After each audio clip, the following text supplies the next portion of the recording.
Shalom, shalom, it's Brother Kadash. I want to start off by giving all praises to Yahweh Bahashem, Yahweh Shai Bahashem Kakadash. Double honors to the apostles of great millstone. Peace, blessings, honors to all the brothers in this truth. This is Isaiah 34, starting at verse 4. But this is the two curses of Esau, the two major curses of Esau. And when you hear Esau talk about these two curses, which is the nuclear weapons, that's what the second death by fire is going to come by, is by the way of these nuclear weapons. And when you hear him talk about the chariots, these are the two main things Esau does not play around with. You can hear fear in Esau when he speaks of these two major curses. One is the nuclear weapons. Anytime Esau thinks North Korea is develop a new nuclear missile, or Iran, they're all over it. There's sanctions. They're ready to go to war. They're ready to subdue them. And anytime Esau sees the chariots, just like the one when they seen the chariot that's at the bottom on your screen, the Pentagon released it, and it was the military, the Air Force, and they was tracking this the UFO. You could hear the fear, but they were also excited in their voice. You could hear them like, "Whoa, look at that thing! Look, there's a whole bunch of them. What look at it! It's going against the wind. Look, that thing's turning." So you could hear the fear in Esau's voice. There's no two things on earth that make Esau fear more than the nuclear weapons and the chariots. And the chariots goes into the power of the Lord. So Esau doesn't, there's no two things that make Esau fear more than the power of the Lord, because the nuclear weapons is the host of the Lord. The Lord is going to use it to show his wrath and his power, and the chariots also. And we're going to read it. This is Isaiah chapter 34, verse 4. It says, "And all the host of heaven shall be dissolved, and the heavens shall be rolled together as a scroll, and all their hosts shall fall down." So what can dissolve the heavens and roll them together as a scroll? Well, we know when that nuclear weapon goes up into the heavens in space, it comes down, it blows up, it explodes. It's a nuclear reaction, right? Explosion. And it rolls together because of the mushroom clouds and the smoke and the debris and everything that goes into the sky. The blast, all those things that go into the sky. It says, "And all their hosts shall fall down, as the leaf falleth from the vine, and as a falling fig from the fig tree." And we read about that in Revelation chapter 6, which is also talking about the nuclear weapons. It says, verse 5, "For my sword should be bathed in heaven." But key word, the Lord said this is his sword.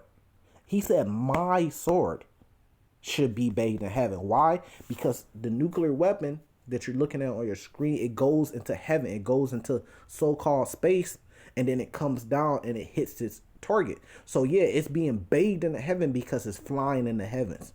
It says, "Behold, it should come down." See, just like a nuclear weapon goes up and it comes down upon Adumium, which is Greek for Edom. This is Esau's curse. Look, and it says, "Upon the people of my curse to judgment." Now, this is how we know that the second death is not going to happen by a volcano eruption.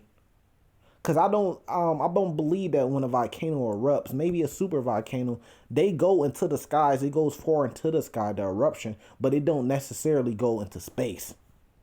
But these nuclear weapons, they do go into space and they come down. Now, if it was just a meteor that was going to fall down, well, then a meteor doesn't go up and come down. It just comes down from the heavens. So when it says, "Look, my sword should be bathed in the heavens, behold, it should come down upon Dumia, upon the people of my curse to judgment." And then it goes on to tell you what this sword is all about. It says, "For the sword of the Lord is filled with blood.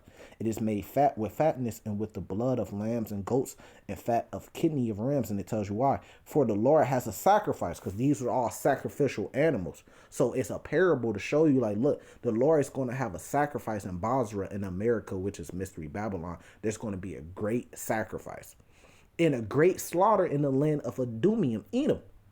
So the question has to be, if you Christian or Catholic or wherever, you try to say, look, this happened in old times, then you would have to show where. See, and this is how you defeat Christians and Catholics. You just go into prophecy, because they don't understand prophecies, because Romans chapter 3 tells us that it was the oracles of the Lord was given to the prophets, the man of the Lord, us. So you just go in prophecy to defeat them. If somebody say, first of all, this proves that Esau is still around, that Esau is still alive, that Esau is still a nation and a people when the Lord's return. It proves that Esau has not been cut off yet. Because, or you have to show that this happened in ancient time. So where did a sword, first of all, what is the sword? So a sword means weapon. So when did a weapon go into heavens and come down upon the people? Because that's what verse 5 says. That has not happened yet. That's going to happen during these end times, these last days.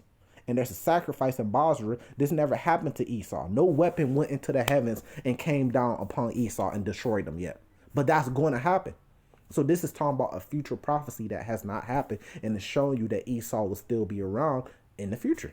Now it says, verse 7, and the unicorn shall come down with them, and the bullocks with the bull, and their land shall be soaked with blood, and their dust made fat with fatness. And this also goes into Isaiah 64, tells you that the land being soaked with blood. Said the Lord, who's that coming from Basra with dyed garments? Verse 8, it says, for it is the day of the Lord's. So when was there a day of the Lord's in the past that this happened? No, it's talking about when during these end times when the Lord is about to make his return. Verse 8, for it is the day of the Lord. That's how we know this is talking about prophecy. It says the Lord's vengeance. When did the Lord say I'm already got his vengeance? No, this is the day of the Lord when he comes back, his vengeance. This is after Yahushua has been crucified. This is on Yahushua's return. So if you're a Christian or you're Catholic, you don't believe that Yahushua has returned yet, then you would have to say that Isaiah 34 is talking about a prophecy that has not happened yet. It says in the year of recompense for the controversy of Zion. So this is something that's going to happen when the Lord comes back to take his vengeance. During the day of the Lord, this is prophecy. So it proves that Esau, Edom is still around. And it proves that the nuclear weapons, because that's what it's talking about, is a curse of Esau. So let's get into the second curse of Esau. Now, this could either be A1, AB. This could be the chariots could be the number one curse. The nuclear missiles could be number two, or it's just together. But, nevertheless, they're both curses of Esau. This is Zechariah chapter 5. It says, then I turned. Wait a minute. Let me go back. Now, going back to Isaiah 34, right? In verse 5, it says, and my sword shall be bathed in heaven. Behold, it shall come down upon Adunia, upon the people of my curse to judgment. This is a curse for Adunia. It's the nuclear weapons. And this is another curse for him. This is Zechariah chapter 5. Then I turned and lifted up my eyes and looked, and behold, a flying roe, which is the so-called UFO today. There was no planes or no helicopters, I like to always say, during the time of Zechariah. So what would it have been? Today we would call it a UFO, but it's a chariot. It says, and he said it to me, what seest thou? And I answered, I see a flying roe. The length thereof is 20 cubits, and the breadth thereof is 10 cubits. Then said he unto me, this is the curse, see, another curse of Esau, that goeth forth over the face of the whole earth. For every one that stealeth shall be cut off as on this side according to it. And how did Esau get America? How did Esau take us into captivity? He stole us. He stole. So everyone that stealeth shall be cut off as on this side according to it. And everyone that sweareth shall be cut off as on this side according to it. So that key word, everyone should be cut off on this side according to it. Where else do we see that at? Here, let me jump back to the book of Obadiah. Here we go, Obadiah. Chapter 1, verse 9. And thy mighty man, O Teman, shall be dismayed, to the end that every one out of the mount of Esau may be cut off by slaughter. See how it matches? See how it all goes together like a puzzle piece? That's how you know we got the truth, man. It all goes together. And, you give double honors to our apostles for, bringing this truth down. But then you give all praises and all glory to Yahweh Bahashem, Yahweh Shai, Bahashem Kakadash, because through the Holy Spirit, the Lord gave us these prophecies and these breakdowns. Right? So you get Obadiah chapter 1. Just like in Zechariah chapter 5, it says everyone that stealeth should be cut off. And who's going to be cut off? Esau. So who was stealing? Esau. Verse 10 tells you, for thy violence against thy brother Jacob. And what was some of the violence that he had against his brother Jacob, against the Israelites, us today? He stole of us. He stilleth us, just like in Zechariah 5. He put us in slavery, captivity, genocide, rape, murder, robbery, man, everything, on violence. Violence against thy brother Jacob. Shame shall cover thee, and thou shalt be cut off forever. So this is how you put this Bible together. Isaiah 34 tells you, look, this is the curse of Esau, the people of my curse, which is what? The nuclear weapons. Zechariah 5 tells us, look, this is the curse of this is the curse of the whole land, and of Esau too, because he's the one that stilleth the most. He's the number one on the list, right? And it says, look, the chariots, a flying row. Verse 18, straight to the point. It says, in the house of Jacob should be fire, in the house of Joseph a flame, in the house of Esau for stumble. And they should kindle in them and devour them. And there should not be any remaining of the house of Esau, for the Lord has spoken it. So just like in Isaiah, the people of the curse, the people of the Lord's curse. And that curse is going to come by the way of, these are the two major ways, the two major curses, the nuclear weapons and the chariots. And then you break it down right here. If that's not edifying enough for you, right? If you still just can't see it, you can't get it. Malachi chapter 1, verse 4. Whereas Edom say, we are impoverished, but we should return and build the desolate places, which they did after the dark ages. They came into power and stuff during the Renaissance era and stuff like that. It says, thus saith the Lord of hosts, they shall build and I will throw down. So they gonna build up great cities. They came, they built up America, New York, Mystery Babylon, but the Lord said he gonna throw down. How's the Lord gonna throw down all these cities? Is he going to come one by one with his hands and throw down buildings like Godzilla? Even though Leviathan is a real thing and Leviathan can be used during these times, or like King Kong? No, he's going to use these missiles, these nuclear missiles, and they're going to come and they're going to destroy the cities. They're going to explode. They're going to hit their targets and they're going to just, leave these cities desolate. He says, and build up the desolate places, but thus saith the Lord of hosts, they should build, but I will throw down. And they should call them the border of wickedness, and the people against who the Lord has indignation forever. So this is why nobody want to admit that they're the Edomites. This is why nobody want to admit that the Edomites are still around today, because they know there's a great judgment that's coming for Esau, Edom, right? That, look, he's the border of wickedness. The people against the Lord has indignation for, and the people of the Lord is cursed by the way of these nuclear missiles and the chariots. It says, so I mean, you gotta admit that, but they don't want to admit that. And Esau goes right along with Mystery Babylon, because if Esau be ruling the earth at the end, 2nd Esdras chapter 6, verse 9, then wouldn't Mystery Babylon be a place where Esau would be ruling at? The greatest kingdom, the greatest place on earth, the golden city? It all comes together, man. And this is why we say, look, we got to give all thanks and all praises to the Lord, because the Lord is giving us these breakdowns. Since I did mention that, let me grab that real quick. This is Romans chapter 3, verse 1. What advantage then has a Jew, or what profit is there of circumcision? Much every way, chiefly because that into them were committed the oracles of God. For what if some did not believe? Shall their unbelief make the faith of God without effect? God forbid. Yet let God be true and every man a liar, as it is written, that thou mightest be justified in thy sayings and mightest overcome when thou art judged. So we getting it out the scriptures. See, did I just come on here with my own words? No, I bring out the precepts and bring them together. Why? Because let Lord be true, And what if you did not believe that these nuclear missiles were going to be shot off into different parts of the earth and destroy Esau? And the chariots are a real thing, even though they got them on video like you're seeing right now on the little picture shot that I took. What if you did not believe? I mean, so what? And it says, and to them were committed the oracles of God. And to who? Us, the prophets. If we be those men, and to us were committed those things. So that's why we could break down, because we have the oracles. We could break this all down so you can see it. Here's the last one, and I'm going to end with this one. We could break it down and you could see it playing upon the tables. I could get that one too, Habakkuk 2, but this is the last one right here. This is Revelations chapter 6. Matter of fact, this ain't the last one. The Spirit on me.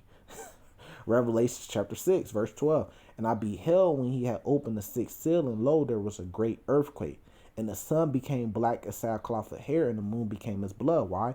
When that nuclear missile that you're looking at, when it goes off, it goes into the sky, goes into space, it's bathed in the heavens. It comes down, it's going to hit its target because it's going to be aimed at Esau. The Lord's going to take over those missiles, and they're going to hit their target. Every single one of them going to hit their targets because that's going to be the Lord's host, his army, right? And then when the debris, the mushroom cloud, and all the smoke goes up into the sky, it's going to darken the sun, and it's going to darken the moon. It's going to be like and they also cause EMP. If a big enough nuclear missile go off, it causes an EMP attack to the point where the electrical grid goes down, so everything's dark. It says, and the stars of heaven fell into the earth, right? Because they look like stars. They're kind of like just glittering in the sky when they're up there like a star until they come down. Even as a fig tree casts her untimely figs, see? Just like in Isaiah 34. When she is shaken of a mighty wind. And the heaven departed as a scroll when it is rolled together. So it's just like Isaiah chapter 34. Here it is, Revelations. John, the Revelator, is saying the same things that were said in the book of Isaiah all the way during the time of Isaiah. Why? And this is the truth, and you have to make it all come together. That's how you know you got the truth. It all adds up. It says, and the heaven departed as a scroll when it is rolled together, and every mountain and island were moved out of their place. Because those missiles come down and they blow up. They do damage. And the kings of the earth, and the great men, and the rich men, and the chief captains, and the mighty men, and every bondman, and every free man hid themselves in the dens and in the rocks of the mountains. They went into their bunkers. You seen the movie Greenland yet? The new movie came out that was called Greenland.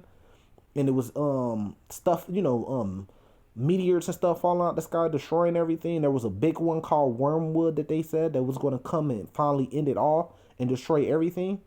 What happened? Everybody was trying to get on a plane so they could get to a bunker, so they could be elected to get to a bunker. That's where everybody was trying to go. That's the whole movie is about, is them trying to get to a bunker because people wanted to survive. And also that's a great movie because it shows you that when that last one came down, did it destroy the whole earth and earth didn't exist no more? No, it destroyed everything on earth, and it destroyed the rulership of earth. So the people that was in the bunkers, they came out to inherit the earth. It was theirs. Everything was destroyed. If they made it, they made it. But newsflash, when they come out those bunkers, the elect that's saved by the chariots, which is what you're looking at on your screen too at the bottom, the elect that get saved by those chariots, right? What's that? 1 Thessalonians 4:17. What's that? It's in the book of Isaiah. Here, let me see. Isaiah 26, is it? Here, let me see. Isaiah 26 verse 20. When we come into the chambers, those who are saved, they're going to come back down to inherit the earth, and they're going to take those who did run to those bunkers and would survive, and they're going to take them into slavery. That's another curse of Esau, which plays along with it. And you can read about that in Revelation chapter 21 too, in Zechariah chapter 14, and Isaiah 14. See, it all comes together. It says, verse 16, and said to the mountains and the rocks, fall on us and hide us from the face of him that sitteth on the throne, and from the wrath of the Lamb. For the great day of his wrath is come, and who shall be able to stand? So even though these nuclear weapons are coming out, blowing up stuff, destroying Esau, they're going to know that this is the wrath and this is all happening by the way of the Lord. The whole world's going to know. Because Revelation chapter 1, you're going to see the Lord coming back with the clouds, with the chariots, and all the power and the glory. So you're going to know, like, oh, the Lord was behind this. And they're going to want to hide from it. Here, let me get this last one. That's to go into the nuclear weapons, and then let's go into the chariots. This is Revelation chapter 12, verse 7. And there was a war in heaven. Michael and his angels fought against the dragon, and the dragon fought and his angels. Meaning Michael the archangel, which means that a high ranking angel, right?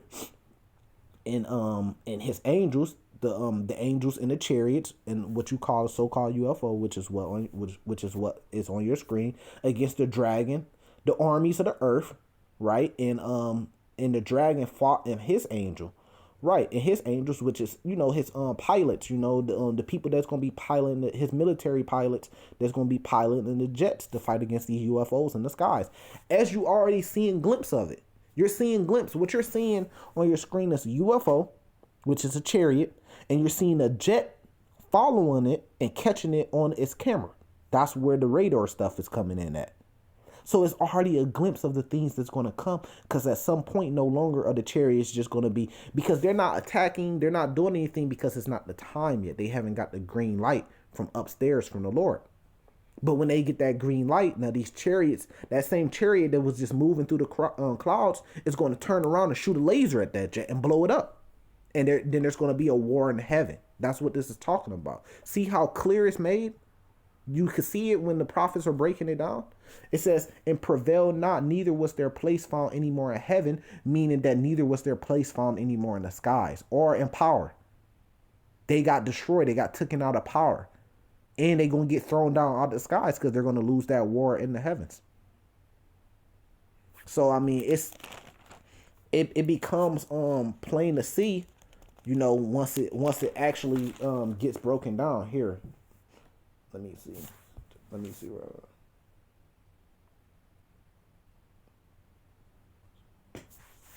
Let me get this. This is Revelations chapter 19, just to prove to you that the dragon is the armies, and their angels is just talking about, their military pilots. Because look, Revelations chapter 19, verse 19, I saw the beast and the kings of the earth and their armies gathered together to make war against him that sat on the horse and against his army. So look, right there it tells you. The kings of the earth and their armies, so all the armies, they gathered together, and what did they do? They wanted to make war against the Lord and his army, which is the angels. So that's what Revelation chapter 12 is talking about. It's talking about man and man armies, the kings of the earth, fighting against the Lord and the angels when they come back. That's what it's talking about. I mean, it's just clear as day. So the Lord is coming back with these chariots. That's why there could even be a fight. If it was just like just a spiritual being, then what's the point of even fighting? It's just spiritual beings. They can't do anything against them, even though they can't do anything against the chariots anyways.